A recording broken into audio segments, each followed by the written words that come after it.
Okay, MCO is done. That means COVID-19 is over. Then she took her stuff and she walked out. Terkini with Nandini. Do you guys know what FOMO means? Fear of missing out. That's RD all the time. How long have you guys known that? You never knew what FOMO meant? No, I just recently Are you? discovered. Did you have to Urban Dictionary this? Yes. Oh my God. Okay, how did you come across this word, Nandini? I mean, it's quite late. Okay, whatever. But because like everyone, like in the, one, I have so much free time now, right? Because I cannot go out. Two, like everybody's talking about how Malaysians are crowding all the, restaurants and stuff. The moment the MCO was like in effect, right? Yeah. Then some people were like, Malaysians need so FOMO lah, everybody go out, they also need to go out, padahal you don't have to go out, that kind of thing. So I was like, apa ni FOMO, tak faham lah. So then I Google lah. Congratulations. Yeah. I'm now like you know now. Good job. what it means. So what do you think of FOMO Malaysians, especially the ones that were queuing up for that mama in Bangsa? Okay, so I wouldn't use the word, the phrase fear of missing out with people, out in mamas, because I feel like, right, the idea that Malaysians decided to go to a mama the moment they can like keluar, right, is so Malaysian. It's so normal for them, right? That's what we do when things are okay and there's no pandemic apa. So I wouldn't say that it's fear of missing out. It's more like, right, people are just following the directives, right? Like most people like have been really good with the rules and stuff. So I'm assuming these are the people who've been staying at home for a really long time. So the rules and regulations have changed somewhat in the past week. Yeah. And I remember very clearly when I heard the speech from our Prime Minister last Friday on like, going out and stuff. He did, of course, stress that please don't go out unless you really have to. But at the same time, it was like, oh, you can dine out now. Yeah. So I was like, so when the Prime Minister himself and the law and the rules and regulations itself say that you can dine out now, then obviously people are going to be like, oh, can go out lah, then I go out lah, right? Yeah, and the thing is, I noticed, because I went to a mall yesterday to get some electronic stuff, restaurants were open, but great thing is it wasn't open for dining. So everyone still had to pack their food for takeaway. That's good. Okay, yeah, that's great. Okay, well, I got into a fight at a supermarket. Of course you did. Of course. Okay, all right then. What happened? With an auntie. Yeah, So- okay. So okay. So let me start off the story by saying that I think that everyone has this wishful thinking that COVID-19 is completely done and dusted. Just because MCO has been lifted. Yeah. Just because MCO has been lifted doesn't mean that COVID-19 is going to go away as well. So people don't practice social distancing at the supermarket. I went there to get groceries. Now, the way they designed this grocery store, right, is the vegetables are at the entrance and the baking products are all the way at the end near the back. So I was at the back. I already had a full cut already. This auntie rubs shoulders against me, trying to get something that I was looking at. And I just looked at her and I said, excuse me, social distancing. If you want to get something, just let me know and I'll step outside. Then she started scolding me and she was loud. And she's like, why do I need to tell you, that I need to go and get something like that? Okay, if I want it, I'll go and get it. Okay, MCO is done. That means COVID-19 is over. Then she took her stuff and she walked out.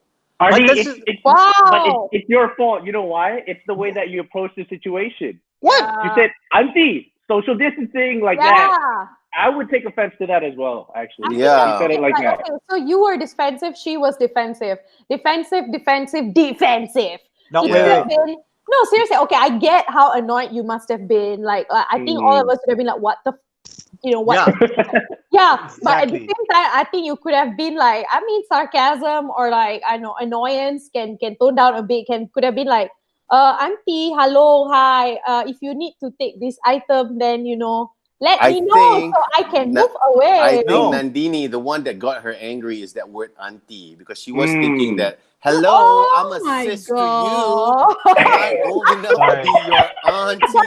Seriously, that though, triggered her. I can't believe she told you like COVID-19 is over. Yeah, Exactly. That's I'm quite still ignorant to dying. say that. Oh my gosh, that's You very know what, weird. Nandini, you said you don't think this is a situation where it's FOMO, right? When it comes to Malaysians lining up at the mama. I think I agree with you on that. I think it's ignorance. The word is ignorance. Because when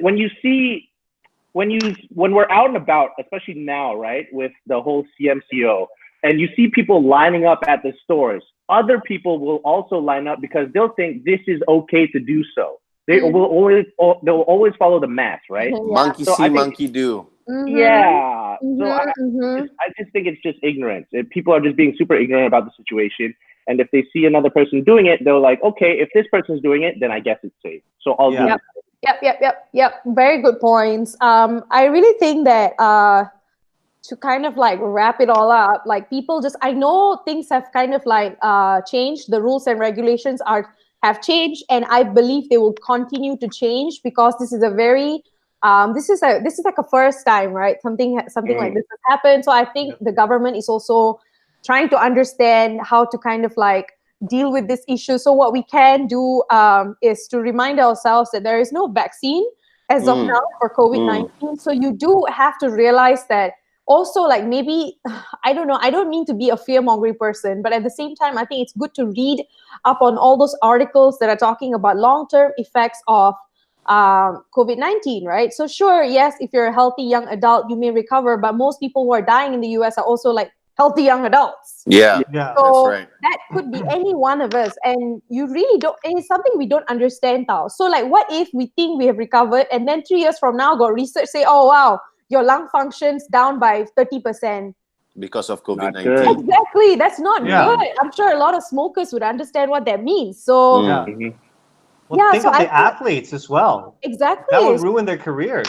True. Yeah. So I think it's a really good time to remind ourselves that there are still cases. You know what? The day we can be like, it's over is when the health DG and our MKN, filler doesn't go up every day for like twice, 2 press conferences with updates. That's the day we know it's over. So until that is over and our leaders say, okay, guys, you guys can go back to your usual lives, then we can calm down. But until then, COVID-19, if it's not in Malaysia, it's in other parts of the world. So let's not forget, people are still traveling. Let's not forget that our borders are still somewhat open because people are still coming in. And people can be asymptomatic for the first 2 weeks. Also, I think, so just because someone's quarantined and they're out in meeting others doesn't mean they're okay, doesn't mean they're healthy. They could be sick still. So let's remember all of this as we make plans to go out and like hang out at a bar that is open, just like, let's just make wise decisions and choices. I love how you chose bar first. Because that's the thing that Nandini misses. Yeah, thirsty. No, actually, I really want to go to Kaison, guys, but I cannot. But yeah, that's that. So yeah, let's just make smart decisions so that we don't die. Fly FM, today's hottest music.